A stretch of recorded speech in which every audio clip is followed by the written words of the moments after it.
Welcome to the Monopoly Mindset, the podcast where we uncover the strategies to build your real estate portfolio one property at a time. We're your hosts, Tyler and Tommy, here to share our story of playing real-life Monopoly. Whether you're just starting out or a seasoned investor, this is your go-to resource for mastering the real estate game. So grab your board, roll the dice, and let's buy Boardwalk together.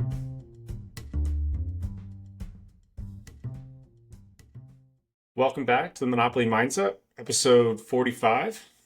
Feeling great today. How about you, Ty? Yeah, we just found out that we're both wearing TPC Sawgrass shirts, and you wore yours because there's a tournament there this weekend or last week. Or I don't even know, but I had no idea. This coming weekend, yeah. So I wore my TPC Sawgrass shirt and for the players, and then Ty had his on as well. And I said, "Oh, you did it for the tournament this weekend?" And he had no idea. But it's not even my shirt, it's my dad's, which is funny. And then you were like, wow, I also have a TPC Sawgrass shirt on. So shout out to Chris. Thanks for the shirt. I'll give it back at some point. yeah, Ty's famous for taking other people's shirts, wearing them on the pod, and then he gives them back. I got one in your closet that I gotta wear before I give back. But you left it here from the wedding. We need to get Ty back into golf. He started a little bit and then he just picked up hunting and running and other things. But I just recently golfed last week a lot or 2 weeks ago. It was a lot of fun. Gotten bit by the golf bug, so trying to get back out there as much as I can. I did do it like 4 or 5 times last summer and I did enjoy it. So I actually I'm at the point now where I do look forward to it. It's not. Okay. So, yeah, I like it. I definitely can see myself doing it more in the future. We got to get, when I'm up there, me, you, Ryan, and Corey can get out. That would be fun. You really want to golf with Corey? I do. I do want to golf with Corey. I think his handicap's pretty good. He'll probably be slightly better than I am, but I think just the experience would be fun to get out there and bullshit with him on the golf course for 4 hours. They did post their live meetup in Jersey. I don't know if you saw that, and I doubt, obviously, you're planning on coming up, but I'm probably going to go there. It's only an hour from my house, so I forget the exact date. I want to say March 28th, but yeah, we mentioned like local real estate meetups, and that's pretty much what they're hosting. Cool. I would love to go. Obviously, a little bit tougher for me to get up there, but I don't mind being in that area, getting to see you, some other friends, see my mom. So we'll see if I can make it work. I know I'm going up is March 28th? Is that like a Thursday before? I'm not. I could be way off on that actually. I feel like On that's the a little date. too soon. I'm looking. I know I'm going up. Dave's running a golf tournament at the beginning of May that I'm going up to Maryland for, but it's more central Maryland than close to you. But I'll probably see you or my mom for one of those nights or something. And then I'm going back up for Mrs. Golf Tournament at the end of May. So I'll be up at least 2 times, mainly for golf. But if I can make it a third, we'll see if we can make it. Yeah. March 26th, actually, 6:30 to 9. So 2 weeks. But Okay. yeah, well, I'll see you soon. Anyway, let's jump into today's episode. So you have a lot to talk about with you've done a lot of refinancing, which we've talked about. You've given some hints about, but you finally closed on that. You were able to pull out a huge chunk of money. Your cash flow went down a little bit, but honestly not a ton. So I think you're in a pretty good spot. You finally got rid of that pesky kind of combined debt. So yeah, let's jump right into it. You refinanced 2 of your own personal properties, right? Yep. Yeah, 2 of my own personal properties that I own by myself. They were in a portfolio loan, to Ty's point, and it made it very difficult to get the equity back out of the properties because no one will work with you when your properties are in a portfolio loan. Yeah, and just for background, so you had bought them individually. You probably lived in both of them, if I had to guess, or maybe one of them was the 401k loan. I forget. Maplewood, yeah, Maplewood was the 401k loan, so I never lived in Maplewood.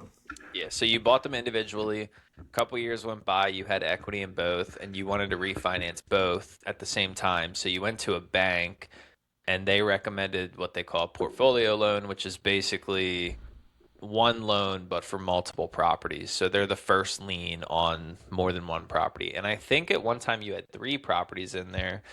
And Yep. I don't know at the time what made you want to do it. I would have maybe better rate. Maybe it's just one mortgage payment, so it's easier. But I think over time you've saw some difficulty in like, well, okay, what if I want to sell a property? What if I want to refinance one property? Like, how is the balance broken up between the three? What if I want to do something on one property, but now I have this single loan tied to all of them. So I don't know if a portfolio loan would be bad in every scenario. I was definitely fell in love with, hey, like I have one payment for three properties. Like, how cool is this? Like I thought that was very simplistic and I wanted to try it. I was warned up front that there might be issues refinancing or like trying to get equity out or if you sell a property, things of that nature. The selling of the one property wasn't that bad. They just recalculated the debt, and honestly, I almost made more money on the sale of that property because I pulled out more equity in the other two properties at that time. So it was okay. But I think in this scenario, the bank also was bought out by another bank. They changed their principles. They stopped wanting to rent to college students. So, like, I got hit with a lot of different things throughout this loan process that made it worse than maybe it could be with another bank. But I've definitely gone to the mindset where, and like, I'm not like a bad person that forgets to pay their taxes all the time. Ty is a lot better at maybe paying his taxes, but when you have to pay property tax on like 10 different properties, it adds up and gets a little bit confusing, especially when you're paying like the municipality tax and then you're paying the school tax and then you're like, did I pay all of them? Or you only paid the municipality, you didn't pay the school. Like there was just a couple times like, oh shoot, I missed my taxes completely on accident, but I thought I paid them. So now everything going through DSCR is going to be escrowed, which I really love using an escrow process. I think it makes paying it a lot simpler.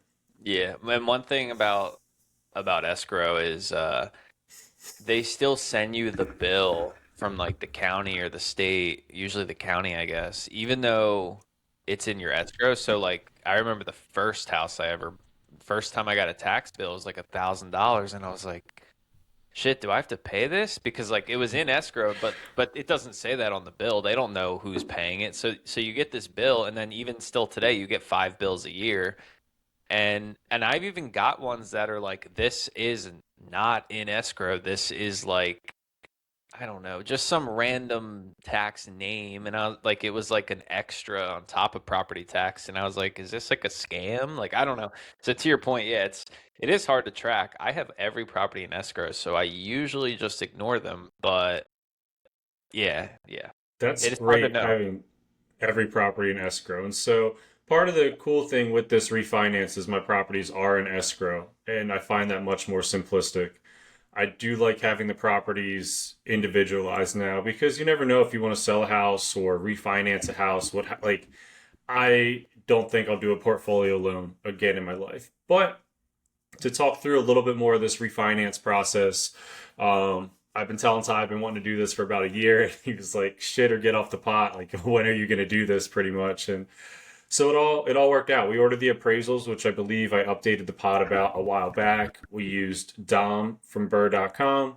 We had a really great appraiser, and I think I wanted 225 and 300, and I got 230 and 295. So my appraisals weren't that far off from what I was hoping and estimating. And overall, I was able to pull out roughly $92,000, which is super cool because it's tax free. I know Ty laughs because it's just additional debt, which is 100% true, but it's also tax free money that you can pull out when you're, refinancing your properties. Yeah, I mean, no, I hear a lot of people say that one of the powers of real estate is debt, but like people look at it as tax-free income. Obviously, it's not income; you have to pay it back. But like, it's 100 grand tax-free that you're now able to grow your business with. Um, I was So yeah, listening just to another leverage. guy the other day, and he did a refinance as well. And when he was getting clowned or people were laughing at him for refinancing, he's like, I basically just took out, $400,000 in debt that I'm never going to pay back regardless because my tenants are just going to pay it back. So technically, yes, I took out a larger loan, but I've never personally paid that loan at all. So it's another Yeah, I different way to mean, look at it. yeah, and we obviously love real estate debt. We don't have to go into it too much, but in my opinion, it's probably like the second best debt you can get behind student loans, which is like the best possible debt you can get. I don't think student loans are great No, debt I by any mean, what I means, mean but about I that is obviously that's a whole thing. Like college is too expensive, and people don't pay back their loans ever. But they're the lowest rates. They're the most forgivable. Like if you lose your job, I'm pretty sure you can kind of reach. And I'm talking about federal backed student loans, not like private. Just federal student loans are probably the most. It's funny, they're like the best, but also they're the only ones that if you go bankrupt, I believe they never go away. So maybe they're the that's what worst. I that's what I was gonna say. I was like, but if you go bankrupt, they will never go away. That's the Yeah. only thing that transfers with Yeah, no, but bankruptcy, like my which student loan rates are like 3%, 3.5, 4%. yeah. But yeah, no, mortgage, we love mortgage debt to say the least. Yeah. So Ty was pretty fascinated by this number. The properties, because I went through a commercial bank previously, were on 20-year notes. So I know we talked a little bit ago, and Ty was like, oh, 15 years, and then we can retire if we just leave our properties on 15-year mortgages. I only had 15 years left on mine, so that was definitely bittersweet. Like I could have just kept the how it was set up and left the equity in there. But ultimately, I thought it was better to pull the equity out, and my payment that I was paying was roughly 26.50. And after this refinance, one thing that was really odd, and Ty was kind of shocked by it too, my new payment's 28.30. So about like what, $180 increase? Or am I doing my math right? 2650 to 2830, you said? Yeah, Yeah, 180. $180 increase. A lot of that comes from adding 15 years, because these are 30-year mortgages versus the 20-year note that I was originally on. But I'm pretty happy with the slight increase in being able to take out all of that money. Yeah, I mean to only lose $200 a month for $100,000 cash up front sounds pretty good to me. I think I would definitely do that. And again, it's about how much money can you turn that 100 grand into, because yeah, you are, after on year 15 you're going to have 15 years left on your mortgage instead of two paid off houses, but instead will that 100 grand allow you to have, let's just do really quick numbers. You buy one house, and then after 5 years, you refinance it and buy another house. And after 5 years, you refinance both of those and buy two more. So now you have four houses from this 100 grand in 15 years. And that's like a pretty conservative, hopefully pretty easy thing to do. Instead of, two paid off houses, you have six unpaid off houses. That's just a quick way that I'm sure you kind of justify it. Yep. And Ty and I kind of joked a little bit, but I feel like I have this stress on me now to live out what Ty just put together. It's like, okay, well now I have this money. I need to buy a house. It needs to be a good deal. I need to be able to burr out of it and like repeat and do this again in the future. So it's very nice finally having the money, but we always have like this joke that it's like, all right, you need to always be looking for deals and you'll just find the money, because if you just wait until you have the money, you won't have any deals and you'll be like, oh, what do I do? And I've kind of been in that boat where I've been not looking for deals, trying to figure out how to get the money, and now I have the money, and there's probably deals out there that I just am not prepared to purchase yet. So I need to look at some deals and try to start hunting. I've been waiting for Ty to get a little bit more of his finances together to see if he wants to buy something together with me or if I'm going to end up buying something on my own. If I buy something on my own, I don't know if I'll have enough extra to buy with Ty. So patiently waiting, which in our world, we have a lot of money in net worth per se at times, but a lot of real estate investors, when you talk to them, they'll say they're broke because a lot of the money is tied up in equity and you have a lot of payments and repairs that do come up from time to time. So we're doing okay, but we still always feel Are broke. you saying that because I'm currently broke? No, No, and one of the things too, when I did refinance, I shuffled a lot of my portfolio around as well. I owed roughly $40,000 on a HELOC, and so I took some of that money and paid that off, so I could save a couple dollars there. And then I had a 401k loan, and I know 401k loans are really cool because you get to borrow against your 401k. One thing maybe not discussed on a 401k loan that I think is a nuisance is the payment back is steep. It's a very high payment back. They used to be 6%. Now you pay 10%, which again, the interest goes to yourself. So you're paying yourself. But I was paying almost $750 a month on like a $30,000 loan. And so that was to me a lot of money because they want it paid in such a short period of time. They almost treat it like a personal loan, and it just came directly out of my paycheck, and I decided to really balance my portfolio a little bit better, just my personal portfolio, and pay that off as well to free up some extra cash flow.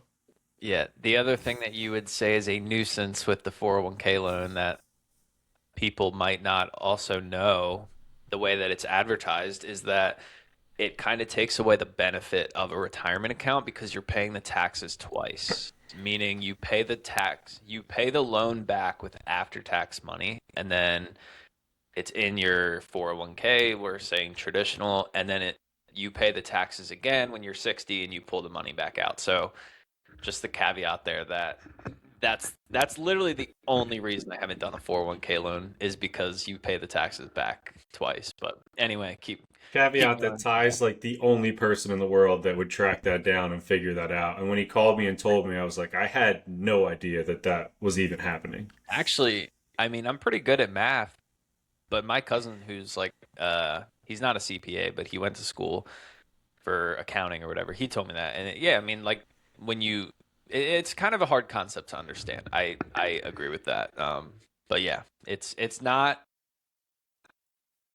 Just do your research before doing it. But I mean, I still think it can be a powerful tool if you buy a really good investment. Yeah, And I I'll talk. probably do one in my life. I will say that. I I'll just haven't. probably do it. I'll probably do it again. And one other caveat about 401k loans, because I know a lot of people have questions about them. You can borrow up to $50,000 or half of what's in your 401k. So if you have $60,000 in your 401k, you can take a loan up to $30,000. If you have $100,000 in your 401k, you can take a loan up to $50,000. And then one other caveat, like for me, I just had a loan for $30,000 out. I think it went down to 25.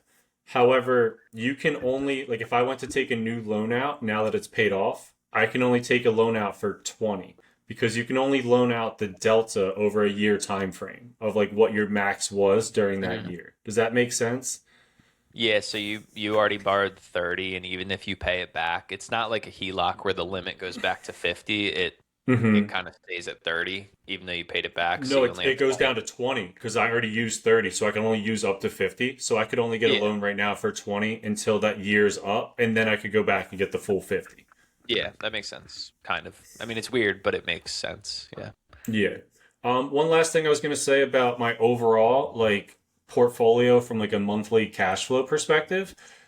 Even though I did this refinance, like one huge thing we talked about earlier was Woodlawn. Woodlawn went from $1,800, and I was kind of just I got kids in there. I really needed it filled, and there was only four guys there. We're bumping it up to five, and we're getting $500 a student, which puts us at $2,500. So I also bumped the rent up at Overbrook $100 and at Maplewood $100 to help make up some of the cost increase from this refinance. So technically, I'm making more money on Overbrook and Maplewood even after I refinance because I'm getting 200 more dollars and my payment only went up 180. So I'm making 20 extra bucks a month plus the $700 additional in cash flow from Woodlawn. So I went from overall like 837 for most of last year, where next year I'll be at like roughly $1,500, and that's before saving for any maintenance and things like that.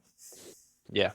So what do you happen to know, because I think these two things are hard to find for people. What was your closing cost and what's your interest rate? Because those are two things that like you can reach out to a bank, but you're not going to know that stuff until like you're almost at the end of the process, if that makes sense.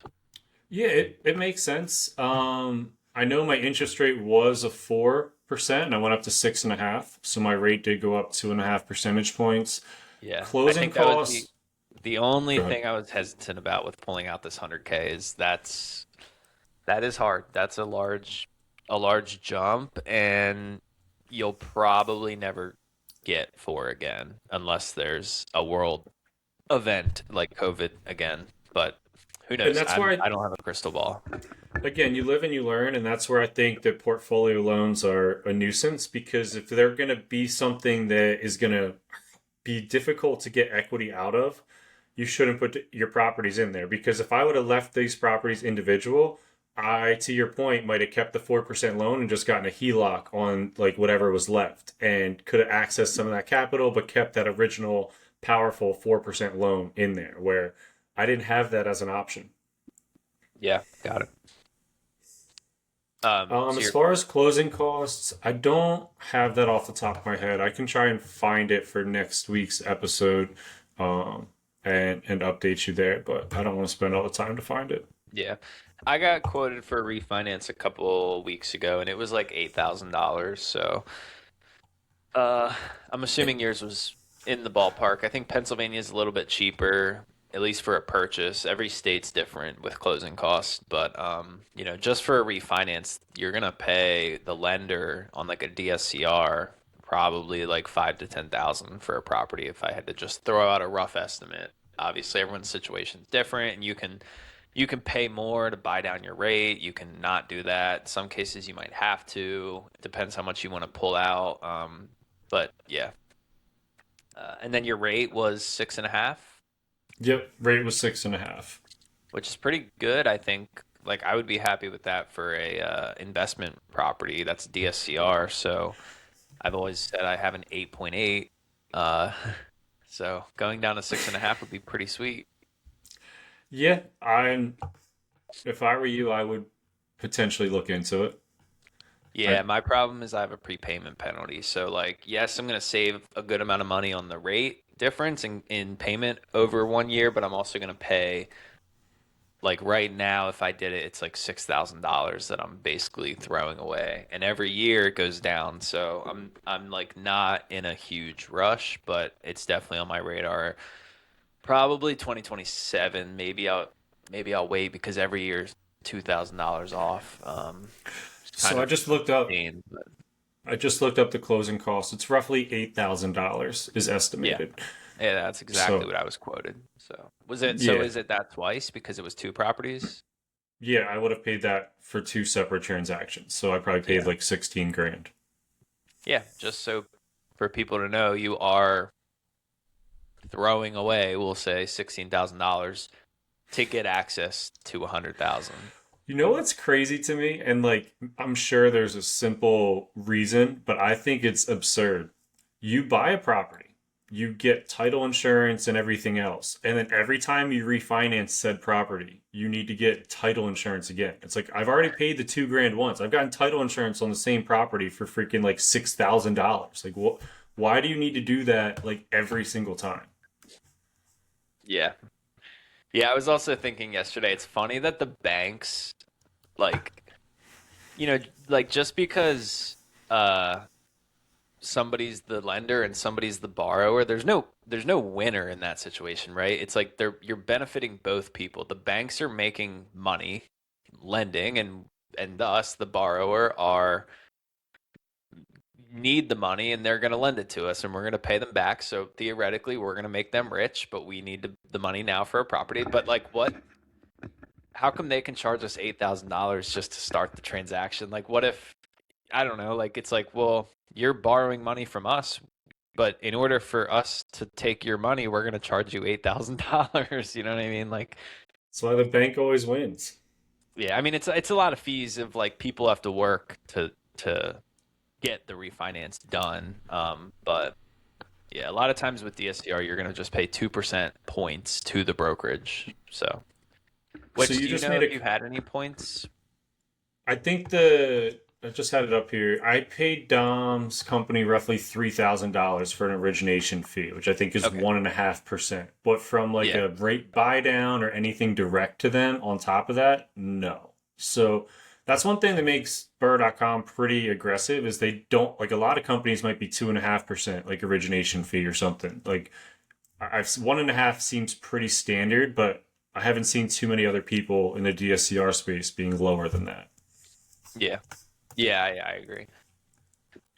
Um, Um, one one thing I did want to bring up when you just talked about, and since we're talking about Dom, he's a little bit mad at me right now. TDJ, since this all worked out so well with my portfolio, TDJ's got some properties we've talked about in the 8% range, and we talked about potentially refinancing some of those.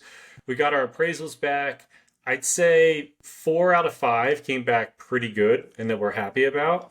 One didn't come back as much as we were hoping, but honestly, we might have been hoping for too much, and I guess it makes sense. From like a cash flow perspective, the property makes a lot of money and could be worth more.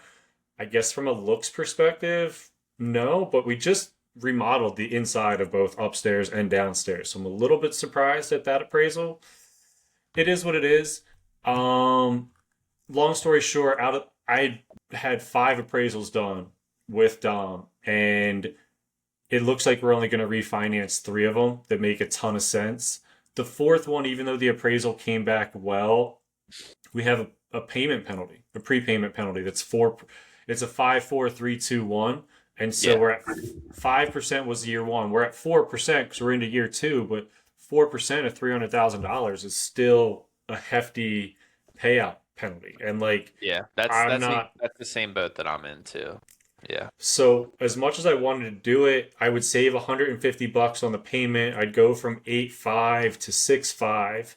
So I'd save 2% and I'm saving 150 a month. But like the break even on 150 a month payment savings versus leaving it is like 8 years because of the $8,000 prepayment 12 penalty. So 12,000, I think.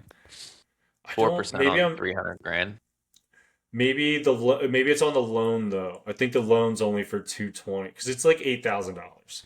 So at least that's how it's Yeah. broken out. I actually it's definitely not on the value of the house, it's on the loan amount, but it could be on the original loan amount. I'm honestly not sure. Or if it would be on the amount that you have left over. Granted, if it was 1 year ago, it's probably about the same, but Well, yeah, we bought it for 250, I think, and put 50% down. So we probably owe like 200. Like we owe like 190 on the loan now. So yeah, yeah.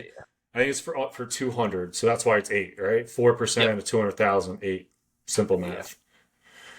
Yeah. So I told Dom that I don't think I'm going to do that one. It just doesn't make sense. He's trying to convince me, not convince me, but he's hopeful that we do it. So we'll see. But I think we're going to leave off Pioneer and we're going to leave off Mill. They're the two ones that didn't. But I could see 20 Richards, 22 Luzerne, and 160 Machel us refinancing.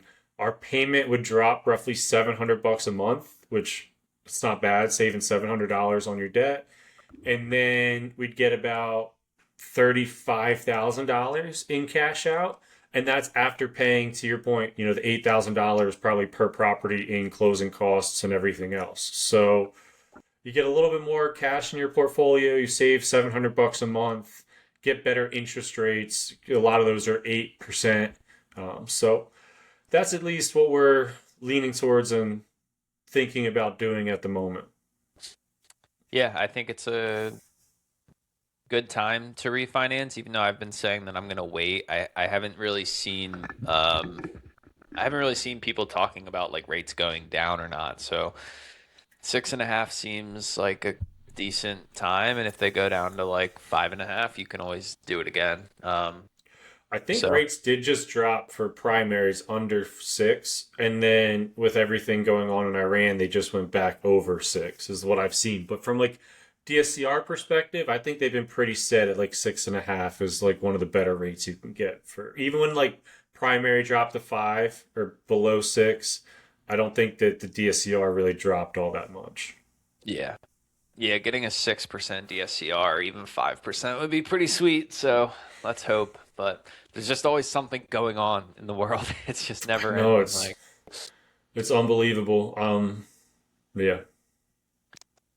Yeah, so I got a couple things I want to talk about, and one of them I found out yesterday. So when you were talking about,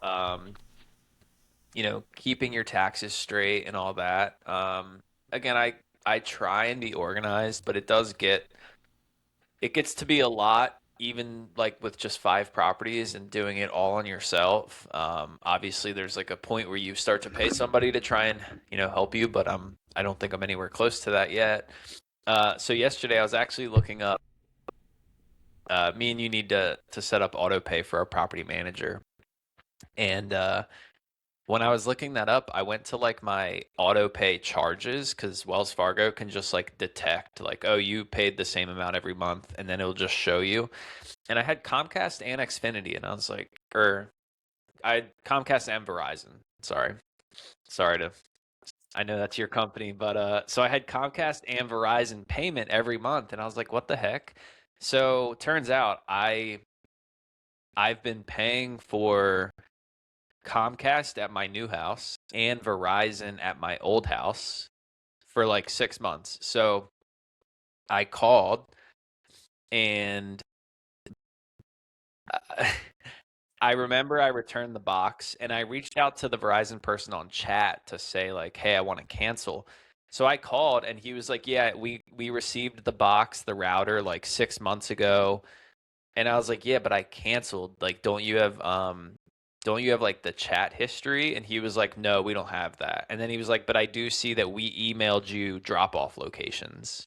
So like, and he was like, "But I don't have any proof that you actually canceled your service." And like for some reason, I barely had like any emails from Verizon. Like I've had them for like 3 months, and I had like a couple for like you.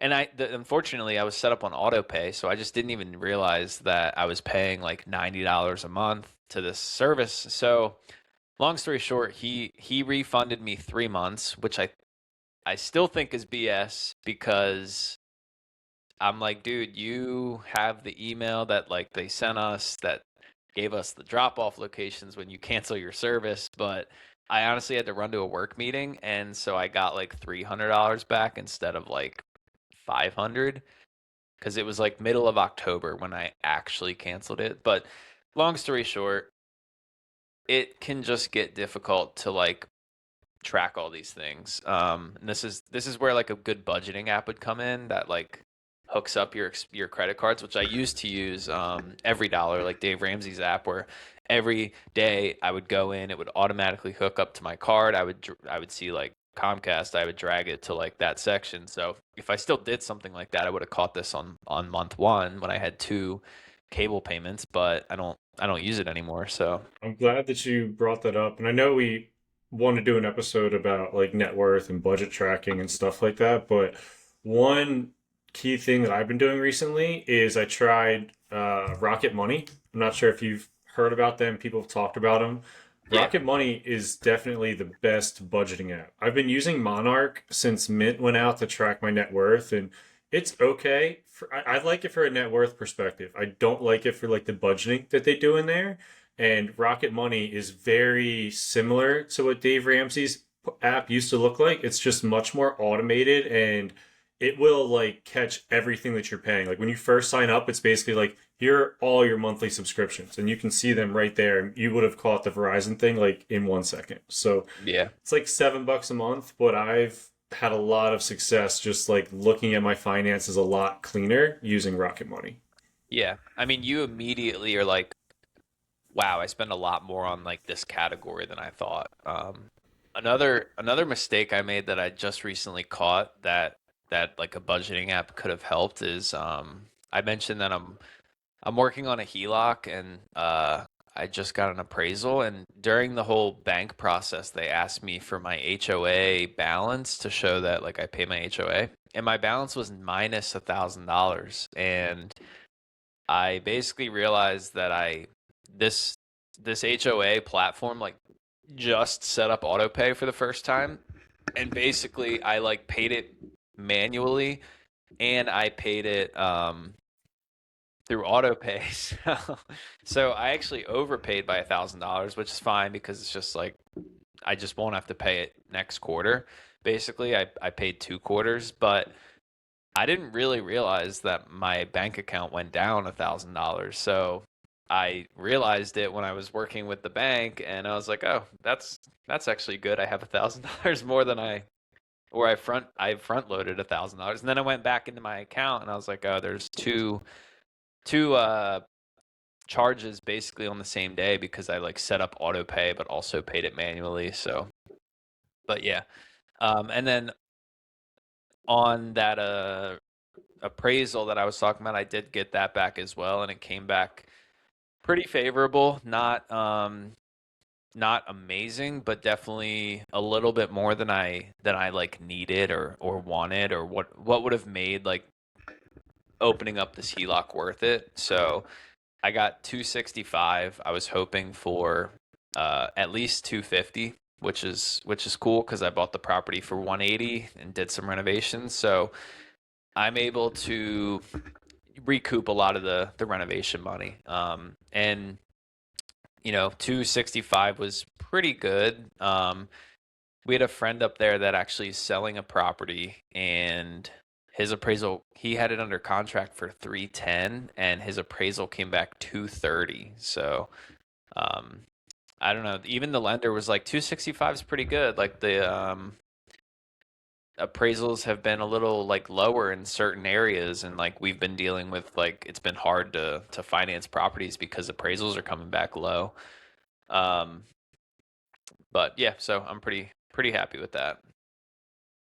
Yeah, there's two things I want to say. So I also signed up for auto pay for my HOA, and then they never took out the payment. Like apparently it like goes into effect like next year for 2027, which obviously I thought I was doing it for Wait, 2026. aren't you in on the board? Isn't this your problem? I like the board is so irrelevant for the most part because like the management company basically runs everything. So I logged into the management company to like make our payment because they handle the payments. The HOA specifically doesn't. Like the, in like old days, the treasurer used to maybe collect payments, but for the most part, we just make decisions and whatnot and vote on things. But overall, the management company manages almost everything. So they accept the payments, and I signed up for auto pay. Didn't go through because it's apparently for next year. So then I get a late fee for like $100, and I'm like, "Are you kidding me?" Like I went in and paid this. I go back, nope, never made the payment. So I had to make the payment manually, and then hope next year direct deposit comes out, and I had to pay an extra $100. So Yeah, so new auto pay, the headaches. but I'm very happy for your appraisal because I know you guys got like an initial appraisal that came in only at like 230 or whatever, and that was No, not. actually, I did want to say that. So we got a virtual, and this just speaks to like Zestimates, virtual appraisals. Like we we put a lot of money into the renovations. We got a virtual appraisal. It came back 200, and then like I kind of waited a couple months. They had to pull it again. It came back 190. So, but they just see the purchase price. They don't know how much money we put into it, and they can see pictures online of when the property like closed. So, like they don't actually if you renovated the property, the virtual assessment doesn't know that. I'm So surprised that you didn't have to take photos. When I did a virtual assessment with Luzerne at one point, I was able to take like personal photos and send it to them of the inside of the property so they could see some of the updates and renovations done. And that helped me get a better evaluation. I yeah, think I ultimately fought it and hadn't paid for an additional appraisal as well, but yeah. Yeah, I don't know. I mean, the appraiser, when he walked in, he was like, "Oh wow, you guys have done a lot." And we were like, "Oh, did you see like you saw photos online?" And he said like they're still on the MLS. So he had like all the information from the MLS. But yeah, obviously, again, it's just like it was annoying because I did have to pay the $600, but they don't, the virtual doesn't know about renovations. So I kind of get it. And same thing with Zestimates. Like my Zestimates, they're not going to just automatically update because you put $50,000 into a property. So don't always trust them. yep. But I think that's a lot of what we wanted to cover this week, and we have some pretty exciting news to talk about for next week. I've officially going back into being a property manager. So I'm going to start managing my own portfolio, and we can get into that a little bit next week. I will caveat that as much as like I thought it would be a headache and I was kind of dreading it, it's been a lot of fun putting that hat back on and like having some additional conversations with tenants and like just understanding what's going on at your property a little bit more. Like sometimes like there's like a okay, this is somebody else's responsibility. Like I'm paying attention, but like the manager's going to figure it out, right? Where now I get to figure it out and I kind of enjoy figuring it out and just knowing what's happening. Like I don't know how to explain it, but like you can only pay attention to something so much if like you're not going to handle it completely, you know? So I think there's a little bit of fun just like an extra level of care. I don't know. Yeah, I But can't say I agree with enjoying or thinking the management side is fun, but I mean, good for you if you like it. I don't know. We'll see how long that lasts. But for right now, maybe it's just fresh, so I'm enjoying it a little bit. But we'll discuss everything that happened in there and like why we got to where we're at in next week's episode. So stay tuned. Yeah, and then well, we also might have we're probably gonna have my brother on, so it'll be a little bit of a away from real estate episode because he doesn't invest in real estate yet, but I mean he has his own kind of investing strategy and plan and still kind of has like a path to retire before 65, and he likes talking about finances and investing, and he listens to all of our episodes. So I think it'll be fun to have him on, and we have some different views on real estate as a whole. Not that he's against it, but me and you were like a 1,000% all in. And he has, I guess, a little bit of reserves, particularly and like buying a primary where he lives, which is South Florida. But yeah, that'll be a fun episode. Again, it'll be more just like investing as a whole, in like the stock market and different strategies that you can take to make money. Real estate's not the only one. Yeah, I mean, Ty and I are 100% about financial literacy, right? So if you learn how to budget, save money, invest money, I mean, those are the three things you really need to focus on.